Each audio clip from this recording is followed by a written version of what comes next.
Bienvenue sur les plateformes d'Al Farouk Channel. Nous recevons sur notre plateau l'honorable Salaha Maïga. Il est le directeur du Festival du Vivre Ensemble. Il est membre du Conseil national de la transition. Monsieur Maïga, merci d'avoir accepté notre invitation. Bonsoir. Merci, bonsoir, professeur. Alors, je le disais tantôt, vous êtes le directeur du Festival du Vivre Ensemble, dont la 9e édition vient donc de se fermer. C'était donc, je rappelle, du 19 au 22 décembre dernier. Si on veut revenir sur l'événement, quel bilan peut-on en faire? Merci beaucoup à Al Farouk Channel de nous avoir donné l'opportunité de nous exprimer sur le bilan de la 9e édition du Festival Vivre Ensemble. Effectivement, il vient de se réaliser avec succès. C'est exactement du 16 au 22, parce qu'il y a des activités qui viennent en prélude avant les 19 où on fait une grande ouverture. Parlant de bilan, nous pourrions dire que nous sommes satisfaits des résultats que nous nous sommes assignés à rechercher quand on lançait la 9e édition après la 8e édition. Ça a été une édition réussie sur le plan des participations, sur le plan du contenu des activités que nous avons proposées pour la 9e édition, mais aussi sur le plan de l'appropriation que l'État aujourd'hui arrive à comprendre que ce festival est extrêmement important du point de vue non seulement culturel mais économique aussi. C'est un festival qui s'améliore au fil des éditions, mais il est certain que son organisation fait face à des défis. Depuis que vous l'organisez, quelles sont les difficultés que vous rencontrez? Vous savez, quand on organise un festival comme celui qu'on organise depuis Tombouctou, les défis qu'on rencontre la plupart du temps, c'est les défis logistiques. Parce que Tombouctou, c'est quand même environ 1000 km de la capitale. Tous ces musiciens, tous ces festivaliers étrangers prennent 2 parts à partir de Bamako. Donc le défi, il est logistique. Du point premier, il est logistique du point où on parle du transport. Parce que nous, depuis qu'on a commencé à organiser ce festival, la seule méthode de voyage, c'est-à-dire la seule manière de faire voyager nos festivaliers et nos partenaires, a toujours été l'option avion. Pour plusieurs raisons. Pour le temps, ils arrivent vite. En dehors du temps, pour la sécurité, ils arrivent quand même par les airs. C'est un peu plus, c'est quand même les moyens le plus sûr pour voyager sur des destinations comme Tombouctou. Ça, c'est le premier défi. Le deuxième défi, c'est le défi financier. Parce que la plupart de ceux qui mettent de l'argent dans une initiative comme ce qu'on fait, en réalité, ils sont à Bamako. Pour nous qui résidons à Tombouctou, pour la majorité de notre temps, aller à chaque fois, passer un temps, repartir, c'est beaucoup de va-et-vient, ça demande beaucoup de moyens aussi. Que pour nous en termes d'assistance, donc c'est aussi un défi, les finances. Et je crois que nous ne sommes pas la seule organisation culturelle qui souffre de cela, mais pour nous c'est encore doublement difficile. C'est doublement difficile parce que qu'est-ce qu'on met dans la logistique transport, ça peut faire un festival dans une ville qui est proche de Bamako. Donc c'est toutes les difficultés auxquelles on fait face. Et les autres, ils sont gérables, c'est des choses qu'on gère ici. C'est l'accueil, c'est l'hébergement. Et ça, jusqu'ici, nous avons des difficultés, mais nous arrivons quand même à contenir au mieux le festivalier et le partenaire. Monsieur Maïga, si on veut parler des potentiels impacts du Festival du Vivre Ensemble sur la ville de Tombouctou, et même au-delà de la région, qu'est-ce qu'on peut concrètement retenir? Bon, ce qu'on peut concrètement retenir, c'est de savoir déjà quand nous débutons les premières éditions du festival, la vie culturelle à Tombouctou n'était pas comme aujourd'hui. Donc, sur ces points, nous pourrions dire que nous avons contribué à améliorer la vie culturelle, la vie de tout ce qui est en lien avec l'événementiel à Tombouctou. Parce que quand on commençait, c'était la première grande quand même, initiative d'envergure qui arrivait à se tenir au fil du temps. Donc nous pourrions capitaliser cela. Encore, quand on dit des choses à capitaliser, c'est aussi notre contribution dans le développement local, dans le développement de Tombouctou, sur le plan économique, mais aussi sur le plan des infrastructures, parce que nous avons entrepris des initiatives qui ont aidé à réhabiliter des infrastructures, qui ont aidé à donner espoir à des hôteliers à maintenir la vie de leur hôtel, qui ont aidé aussi à trouver des moyens logistiques. C'est-à-dire, quand je parle de moyens logistiques, je parle de son, de scène et de lumière. Donc, c'est des choses que nous avons arrivé quand même à acquérir pendant le 9 éditions que nous avons réalisées, mais aussi les quelques emplois que nous arrivons à faire autour du festival. Vous parlez certainement de ces jeunes qui ont été formés au métier du son et de la lumière. Je parle de ces jeunes, mais je parle aussi du festival aujourd'hui qui arrive à recruter du personnel, qui travaille sur le long de l'année et sur d'autres initiatives culturelles que le festival porte. Donc je parle de cela, mais je parle aussi de tous ces emplois momentanés qui se créent autour du festival.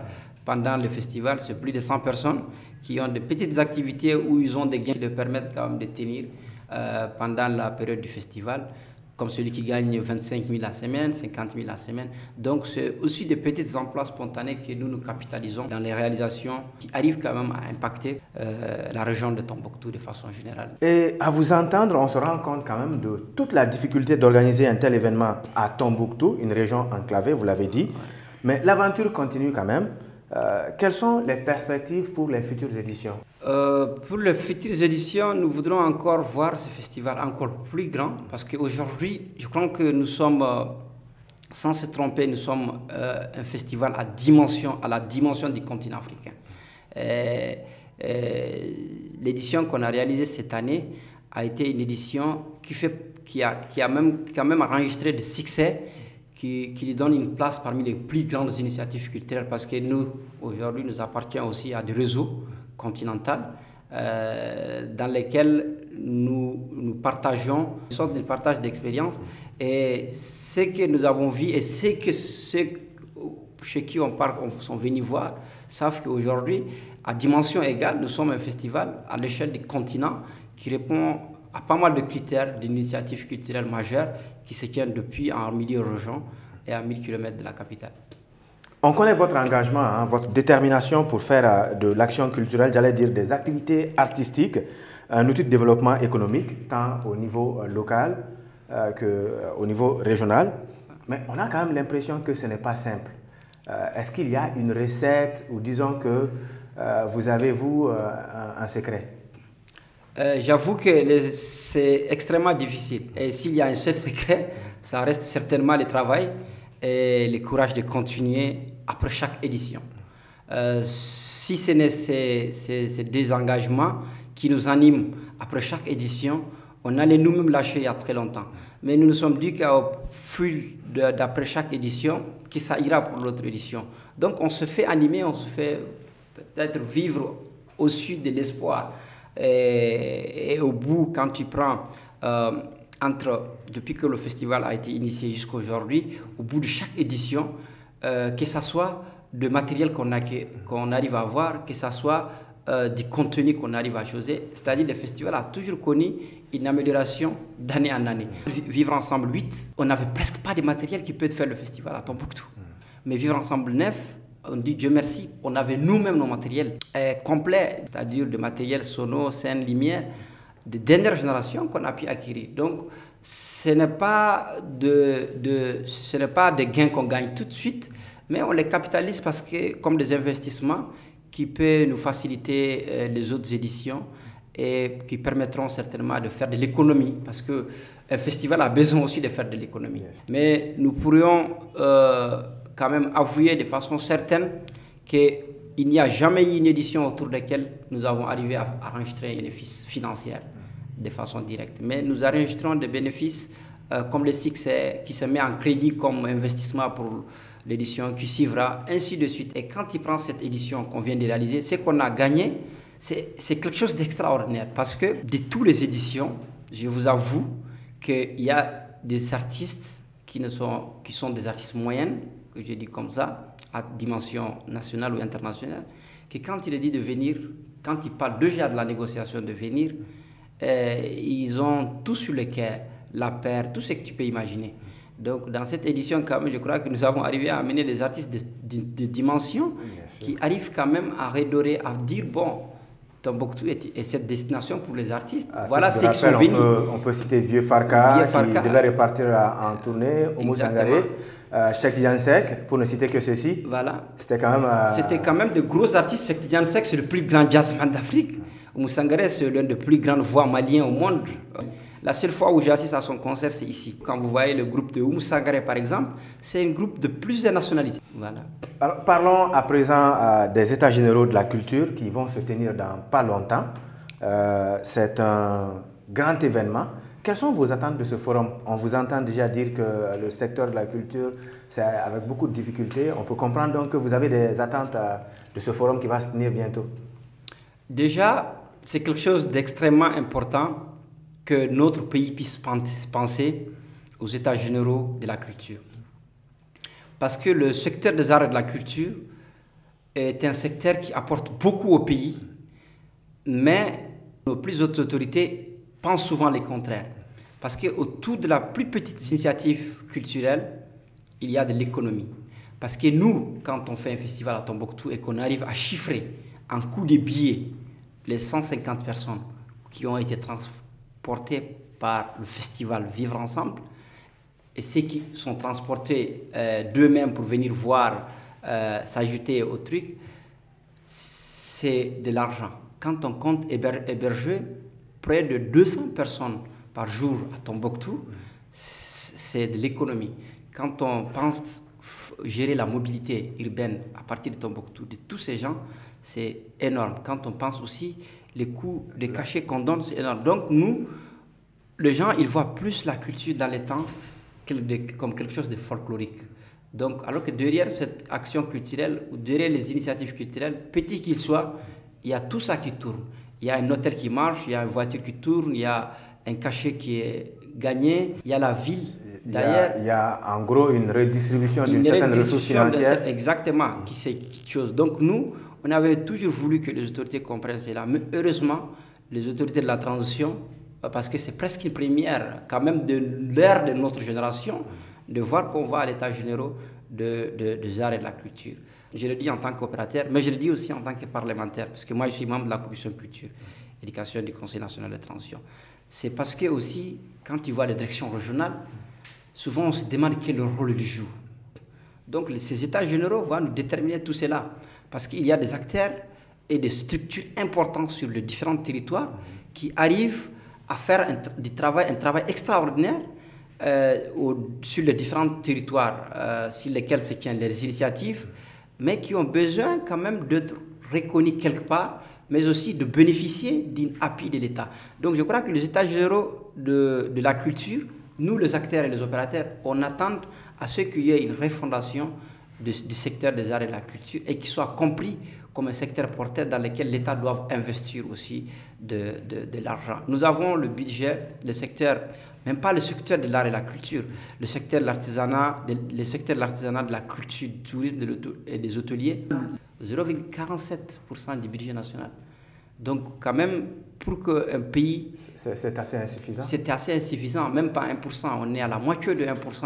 Donc les états généraux de la culture, pour moi, va déterminer à booster tout cela et à faire comprendre à nos décideurs publics qu'il est important de faire une place importante de la culture malienne dans son architecture géopolitique, mais aussi dans sa gestion gouvernementale, et que le ministère de la Culture, dans un pays quand même qu'on connaît, qui est, quand il prend le plus petit village du Mali, est presque une mini-culturelle, c'est-à-dire autour de ça, tout peut être développé et il y a tout à découvrir. C'est vrai que le potentiel culturel au Mali il est assez important. Voilà, qu'il soit du sud au nord, du centre à l'est, toutes les villes du Mali ont une potentiel culturel incroyable qui peut être exploitée, qui aujourd'hui mérite d'être découvert, parce que notre culture, si on l'a, c'est aussi de faire découvrir à d'autres peuples pour qu'ils puissent connaître notre culture. Donc je crois que le gouvernement de la transition a compris cela, et aujourd'hui ils ont mis à la tête du département un acteur qui organise des festivals, qui connaît les industries culturelles, qui connaît les difficultés du secteur, tout en priant Dieu qu'il puisse porter ces projets dignes de l'État et que le secteur puisse vraiment sortir de ce que nous pensons. Parce que pour nous, que la culture peut apporter beaucoup de moyens, beaucoup d'argent, beaucoup d'économies, beaucoup de développement au Mali, si on l'utilise comme un outil de développement solide. Des pays comme le Maroc, par exemple, Vous voyez ce que ça fait leur tourisme et leurs initiatives culturelles. C'est presque 15 000 milliards l'année, c'est peut-être 4-5 fois le PIB du Mali. Et ils arrivent à en tirer de ces secteurs de l'art, de la culture, du tourisme. Parce qu'ils arrivent à avoir plus de 10 millions de visiteurs. Donc imagine tous ces gens qui viennent. Ils viennent plus souvent aussi par une compagnie marocaine, RAM. Voilà, tout ce qu'ils utilisent dans les différents pays. Moi, j'étais au Maroc. Récemment, je parle du Maroc parce que c'est l'Afrique encore. Moi, j'étais en novembre tout près, où on était plus de 1000 professionnels du monde. Et chacun a dépensé au moins 1000 euros, environ 665 000, en payant de petits trucs au Maroc. Donc tout ça contribue à appuyer l'artisanat marocain, à appuyer leur économie. Encore, nos autorités sont en train de comprendre que le secteur aussi de la culture au Mali puisse être positionné comme seul le pays que je viens de citer. C'est vrai que les conditions sont quand même différentes. On pense à la sécurité automatiquement. Oui, exactement, on passe à la sécurité automatiquement, mais la sécurité et l'insécurité, tout ça, certainement, c'est dans la tête des hommes. En réalité, c'est dans la tête des hommes. Et il y a des touristes qui pensent comme ça. Il y a des touristes qui ne cherchent pas de grandes autorisations de leur pays pour venir à Tombouctou. Ils cherchent juste que le Mali leur donne le visa pour venir au Mali, aller visiter à Tombouctou, et ils prennent la responsabilité entière. Les pays qui sont en crise, comme la Libye, comme la Somalie, c'est des pays qui sont visités par des étrangers parce qu'ils aiment voir ce qui se passe au-delà de tout ce qu'on les rencontre, au-delà de tout ce que le média les rencontre, les disent, voilà. Ils aiment vivre plus souvent les difficultés qu'ils entendent par le média, ils aiment vivre les réalités du terrain. Donc, Tombouctou, comme le Mali entier, est une destination touristique et nous, on plaide à ce que le secteur du tourisme puisse redémarrer pour que nous puissions quand même faire vivre des villes comme Tombouctou, qui est des villes patrimoine, et les patrimoines détruits ont été reconstruits. Ils ont besoin d'être visités maintenant. Donc, du fait qu'ils ont besoin d'être visités, il faut appuyer la dynamique, mettre les conditions en place pour ce faire. Et sur notre 9e édition, nous, on a amené ici 19 nationalités. Vous voyez, donc on était à 19 nationalités étrangères cette année. Mais chaque année, on a 3, 4, 5 personnes.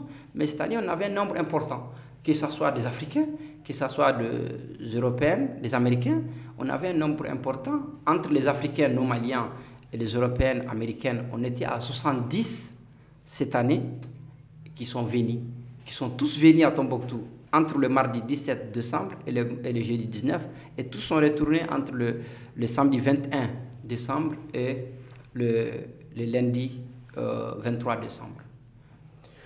Vous êtes membre du Conseil national de la transition, en plus d'être donc acteur culturel, vous l'avez dit déjà. Lors du discours du Nouvel An, le président de la transition a déclaré 2025 année de la culture. Tombouctou abritera un rendez-vous assez important, je le rappelle, il s'agit de la Biennale artistique et culturelle. La réception de la mascotte a été une véritable démonstration de l'engagement des populations de Tombouctou pour réussir ce pari. Mais on se demande si la Biennale va avoir lieu. Alors, à l'acteur culturel que vous êtes, aux parlementaires que vous êtes, et qui plus est membre de la commission culture, on peut poser la question, est-ce que la Biennale se tiendra à Tombouctou en 2025 ? De tout ce que je peux vous dire comme information vraiment de façon très fiable sur le plateau de Al-Farouk Channel, est qu'aujourd'hui, toute la dynamique pour que la Biennale puisse se tenir sont en cours. S'il n'aura pas lieu, il faudra le dire, c'est qu'il y aura un cas de force majeure qui l'empêchera.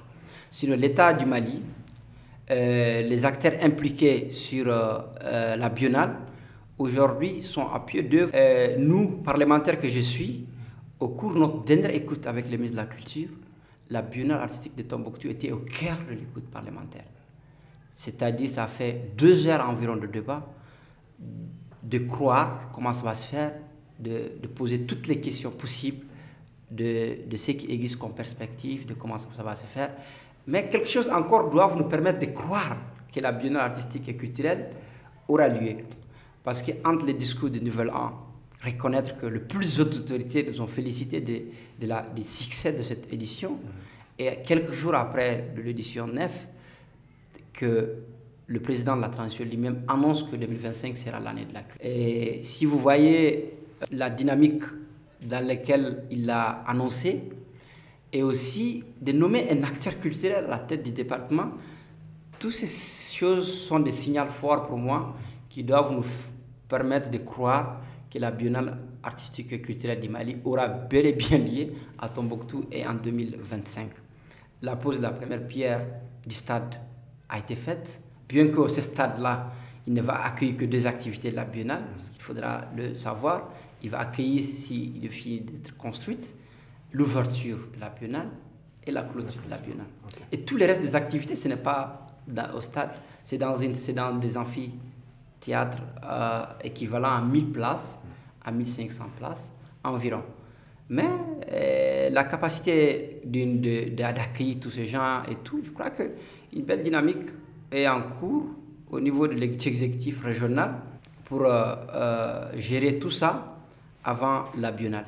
Et au cœur des priorités, en termes d'action pour Tombouctou aujourd'hui, je crois que l'année 2025, la priorité des priorités pour Tombouctou, c'est la Biennale.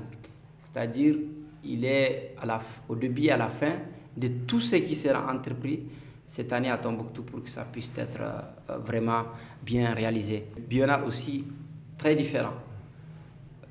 Vous l'avez d'une Biennale très différente parce que quand on parle d'une activité d'utilité publique portée par l'État, il est important de mettre les acteurs du secteur devant. Plus souvent, c'est des fonctionnaires d'État qui se mettent à la place des acteurs culturels pour organiser quelque chose. Comme ça ne peut pas marcher.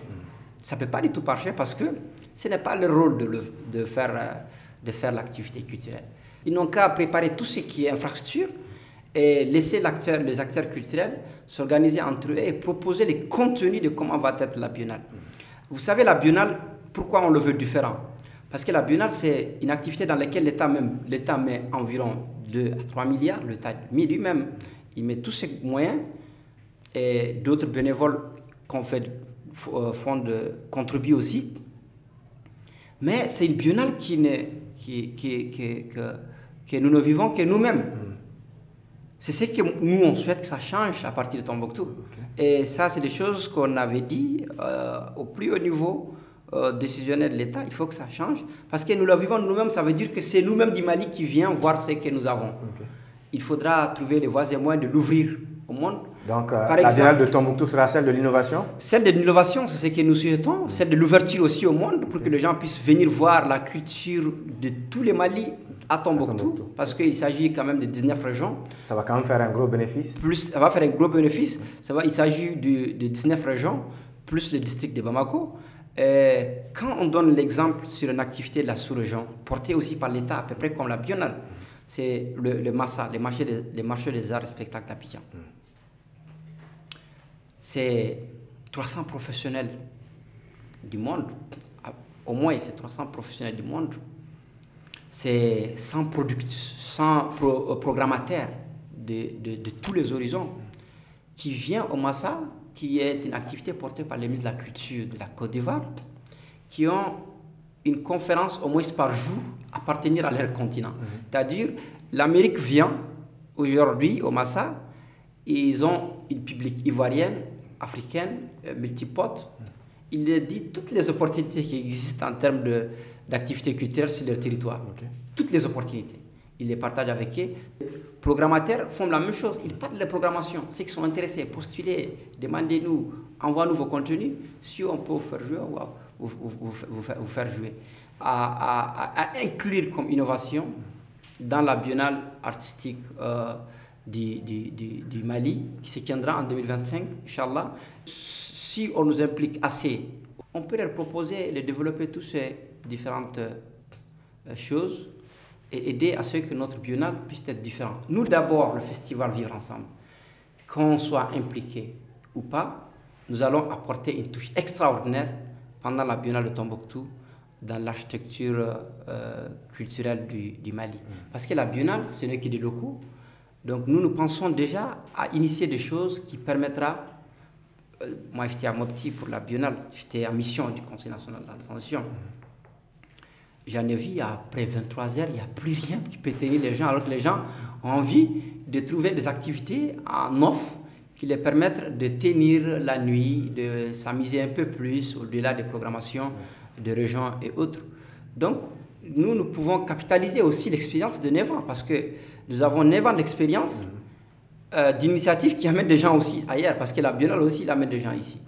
Et je crois que aucune organisation, qui soit de l'État ou privée, n'a organisé des activités où il a amené des gens qui sont venus sous notre responsabilité sur les différentes éditions.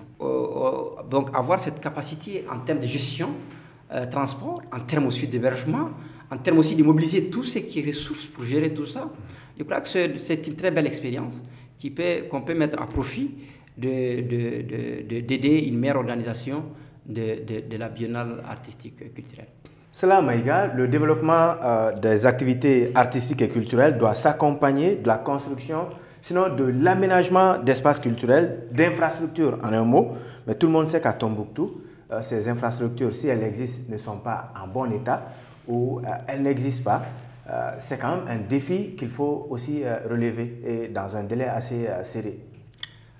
Oui, effectivement. C'est certainement la question que beaucoup de gens se posent sur la tenue de la Biennale. Est-ce que les infrastructures seront disponibles ou pourront être prêtes à accueillir la Biennale artistique d'ici quelques mois, parce que c'est cette année 2025. Je dirais que c'est possible, c'est jouable, parce que le stade promis par le président de la transition aujourd'hui est en construction. Moi, je ne suis pas l'autorité qui pourra donner la très bonne réponse sur la disponibilité de ce stade, mais au-delà de ce stade, tous les autres infrastructures, moi je suis confiant qu'ils pourront être finis d'ici la Biennale. Parce que déjà, nous répondons quand même à un certain nombre de critères qui nous permettent d'organiser la Biennale. Okay. Nous avons l'Institut Ahmed Baba, le nouveau et l'ancien, parce que la Biennale, ce n'est pas aussi de spectacles, il y a aussi des conférences qui se tiennent parallèlement les jours et autres. Nous avons l'ancien Ahmed Baba qui est en rénovation, je pense bien. Nous avons la salle Ali Farka, qui, quelle qu'en soit la durée de sa réhabilitation, ne pourra pas accéder à 100 jours. Donc ça pourra être réhabilité très rapidement. Donc partant d'avoir 2 amphithéâtres, on peut déjà parler de dire qu'on peut organiser la Biennale artistique et culturelle. Nous aussi, notre site qu'on gère, qui est le Monument Flamme de la Paix, peut accueillir des activités en plein air. C'est-à-dire, le Monument Flamme de la Paix, c'est à peu près la dimension d'une stade en termes de tenir un peu plus du public. Mais il y a aussi le stade municipal qui peut encore jouer un rôle de combler le vide au cas où les gens pensent que nos infrastructures ne sont pas prêtes à accueillir la Biennale. Donc moi, personnellement, je suis très optimiste. Je suis très optimiste que la Biennale peut et va se tenir, Inch'Allah, en 2025 à Tombouctou et avec succès. C'est donc sur ces mots d'espoir que nous allons boucler cet entretien. Je rappelle que nous avions sur le plateau Salah Maïga. Il est opérateur culturel, j'allais dire acteur culturel. Il est le directeur du Festival du Vivre Ensemble. Il est également membre du Conseil national de la transition. Il est donc membre de la commission culture de ce conseil-là. Merci beaucoup, M. Maïga, d'avoir répondu à notre invitation. Merci. Et pour vous, chers auditeurs de Alpha Channel, nous vous donnons rendez-vous pour une prochaine fois pour un autre invité. D'ici là, partagez nos publications.